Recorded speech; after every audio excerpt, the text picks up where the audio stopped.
Hello and welcome to Bry's Book and Film.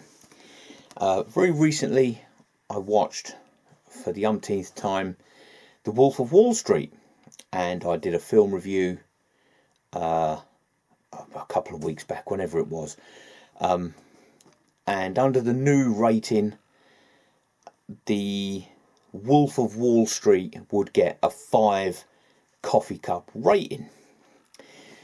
So on the back of that, watching The Wolf of Wall Street, I purchased the book, The Wolf of Wall Street by Jordan Belfort. Now, a lot of what happens in the film is in the book, and a lot of what is in the book isn't in the film. What is in the book, it's not necessarily in order of how you would think of it as being in the film. And he goes into very, very honest detail, just flicking through the book. You know, there was he talks about the debauchery, the adultery, the fraudulent stock dealing. There's sort of, it's a warts and all, no holds barred story of somebody living life right on the edge. The story, the book as it tracks, the book as it tracks through.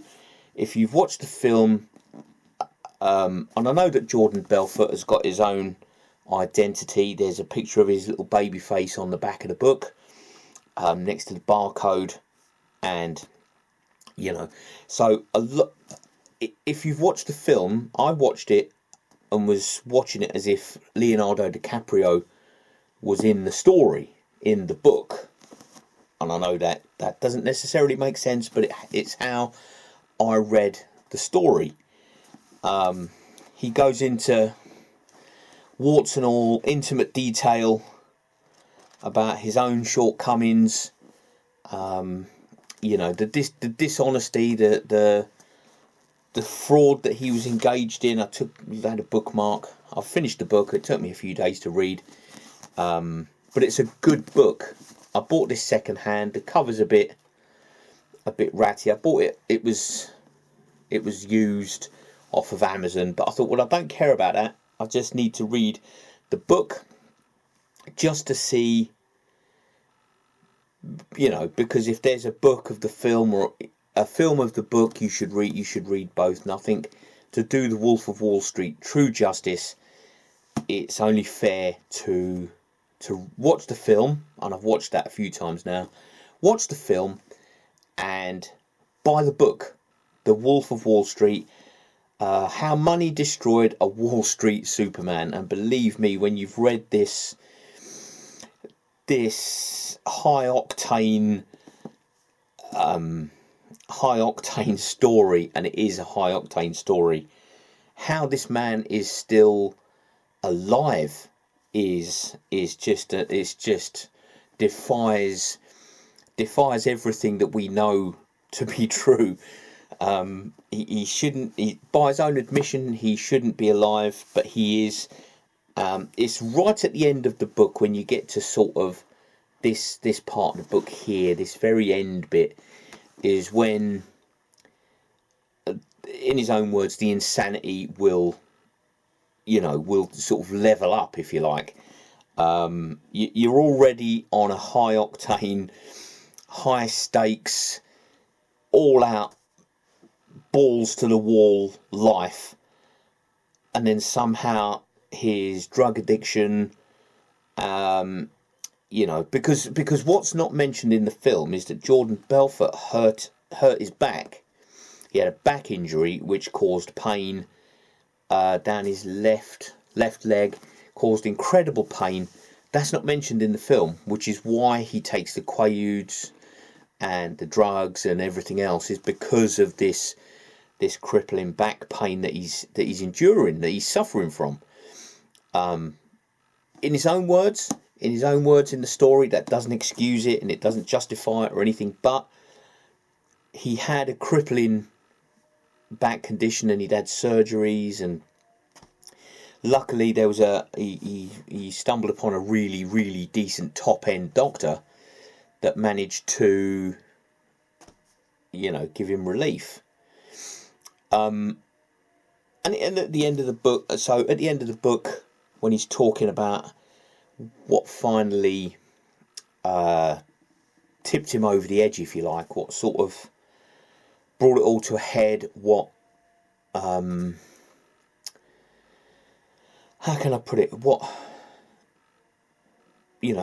caused it all to sort of completely unravel. I mean, his life had been unraveling for a long time. There's there's adultery, there's drug use, there's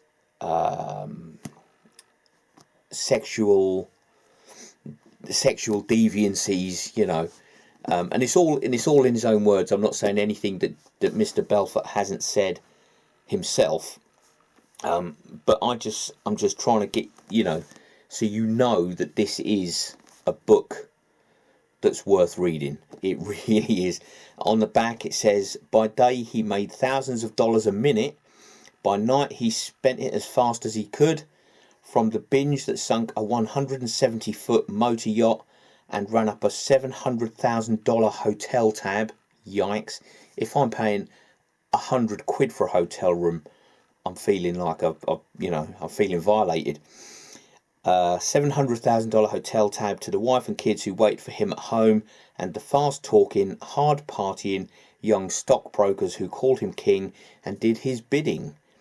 Here, in Jordan Belfort's own words, is the story of the ill-fated genius they called the Wolf of Wall Street. In the 1990s, Jordan Belfort became one of the most infamous names in American finance even, make up your own thing. He's took the time and trouble to write this book, and I'm just adding in words. A brilliant, conniving stock chopper who led his merry mob on a wild ride out the canyons of Wall Street and into a massive office on Long Island. It's an extraordinary story of greed, power and excess no one could invent. True that. The tale of an ordinary guy who went from hustling Italian ices at 16 to making hundreds of millions until it all came crashing down. The Sunday Times reckons it reads like a cross between Tom Wolfe's Bonfire of the Vanities and Scorsese's Goodfellas. Maybe. But yeah, The Wolf of Wall Street, written by Jordan Belfort himself. I bought this on Amazon. It was second hand. The cover is a bit ratty, but we're not worried about that. That's just a tiny inconsequential detail. But yeah, do yourselves a favour, go online, find this book and read it, because you will not be disappointed. It's not a waste of time. It's a really compelling, a really gripping story. So do yourselves a favour. The Wolf of Wall Street by Jordan Belfort. I mean, this came with it's a free book when you buy the Wolf of Wall Street DVD or Blu-ray. So it comes as a promotional thing. No matter though, the end result is I got to read a really spellbinding story.